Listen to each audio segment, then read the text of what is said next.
So this is our newest addition to our kitchen, Bingsu machine. I'm super excited to share this with you. We just got it a few days ago. Our sales are still on, and I'm excited to build this here.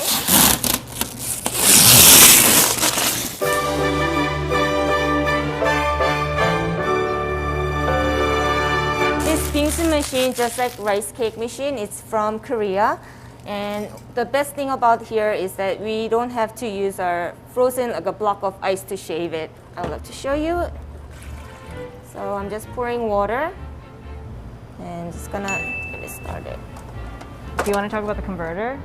Just because we have two machines from Korea that are not meant for here, we have to use this giant converter to use it every time for ice shaving machine or rice cake extruder. So what it's doing is water is slowly dripping into a little panel, and this modem is rolling, touching the water, freezing, and it's just shaving right in there. And you see how powdery it is, that it's so cold. It goes into -50 where it becomes still powdery. And it gives me a freedom to change the flavor of anything shaved underneath. How did you find the machine? I Googled. I Googled, and then we also visited different locations in Chinatown and found one location that was certified to ship this to. So we talked to them. They're Korean, so they're very excited to work with us too. So they came 2 days ago to install them. And for what it's worth, this was about $6,000. Okay. Wow, I didn't know that. Okay, great. So what's next? So rice cake machine was one of the hardest things we could source it, just because it was directly from Korea and how big and heavy it was. From here, I will show you how to make the rice cakes.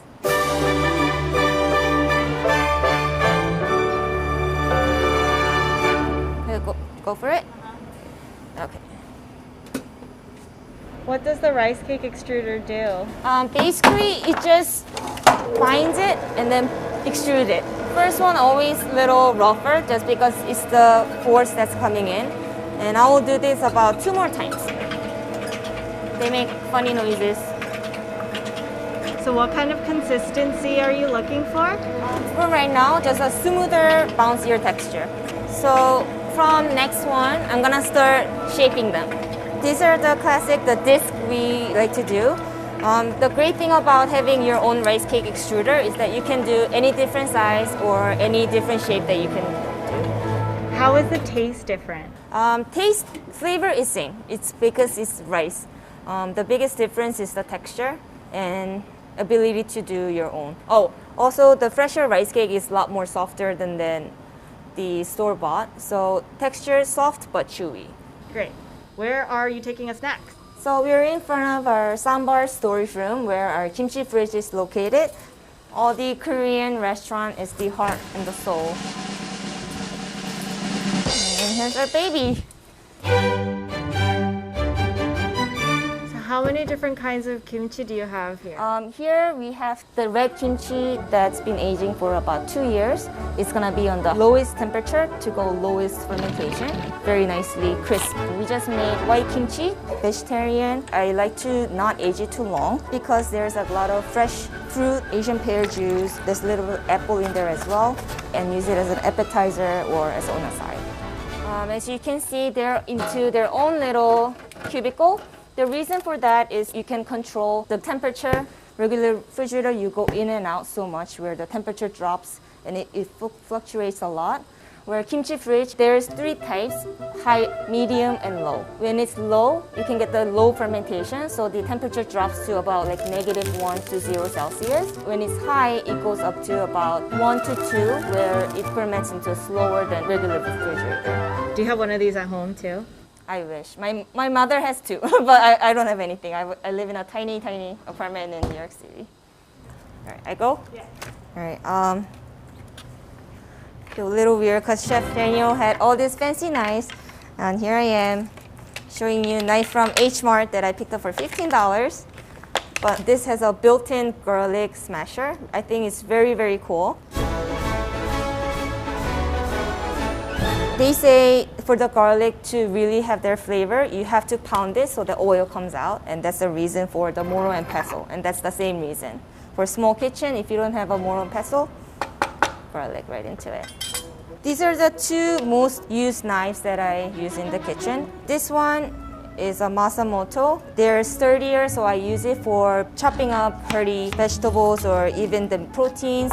And this one is a Misono chef's knife. I use it a lot for actually breaking down fish, just because how delicate and thin they are. But I use it so much, it ate all the blade and now it's thinner. Do you have a brand preference when it comes to knives, Jen? I actually, many chefs have like this collection of fancy knives, or I'm not a big into like brand or like a other type. For me, it's about accessibility.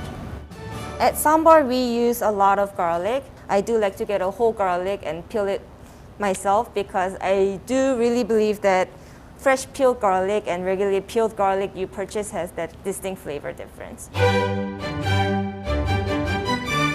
Easiest way to peel garlic is not getting the freshest garlic. Garlics are harvested in between June to August, and if you eat them right away, they're very, very bitter and very spicy. So what I learned is that they actually let it dry. So the longer they are drier, you can actually see they're peeling super easy. There's two ways to do it. First way is using a bowl, the traditional way. So I'm just gonna cut the bottom of the garlic and right into the bowl. Okay, and I make a noise now.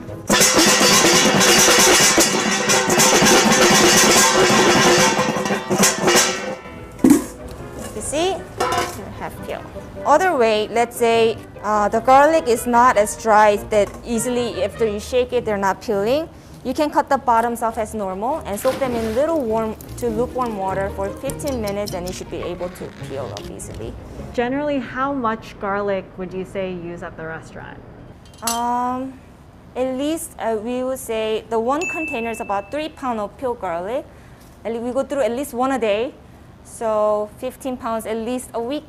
And it will be more if you're making kimchi or chili oil that requires more. Perfect. I think that is it for garlic. And is the next thing you're gonna show us the scissors? Yes. I think one of the most underrated tool in the kitchen is scissor. Especially in Korean kitchen, we use a lot of scissor, not just in the kitchen, but also in the dining room as well. For this one, I picked up in H Mart, and I thought it was cool. It's actually a scissor for pork belly. As you can see, Koreans love pork belly, and they have their special scissor for it. You can see they're in a little, how do you say, like, they're a little curved, so the idea is you can go into the soft pork belly and then cut right into it. Here we use this beautiful one for service table side cutting. And you can see more heartier, like stronger one for cutting the bones or the backbone of the protein. And little cute ones, I use it for everything from cutting the green tape or cutting the little herbs of the plants. And I'll use this pork belly one for the uncooked rice cake to show you how to cut them using scissor. What do you use the rice cakes for at the restaurant? For our rice cake dish, we have right now, I can say? Yeah. Okay. We'll be starting with our classic. So we have one that are classic to sambar and one that's classic to kawi. Great, love that. One of the most used but underrated thing, I would say, is a green scrubby in the kitchen. They're great for scrubbing dirty pots and whatever's sticking to the bottom. But other than scrubbing, doing dishes, they're great for many other things. Scrubbing the vegetables, usually root vegetable, or scrubbing the table to make sure they're nice and shiny. Do you have like a brand preference? Is that like a specific type you go for? Yes. I don't know what they're called. Oh, it's fine. We can put that information in. So we have this beautiful carrot that we picked up from the market. Easiest way using a green scrubby, I usually like to cut them in half so we're not wasting so much of it. I always make sure you wash them. So if you want to keep their natural shape but to clean them other than peeling, is lightly scrub them. Be gentle, you don't want to go too hard or you're gonna bruise them. And just like that, and this is what comes out.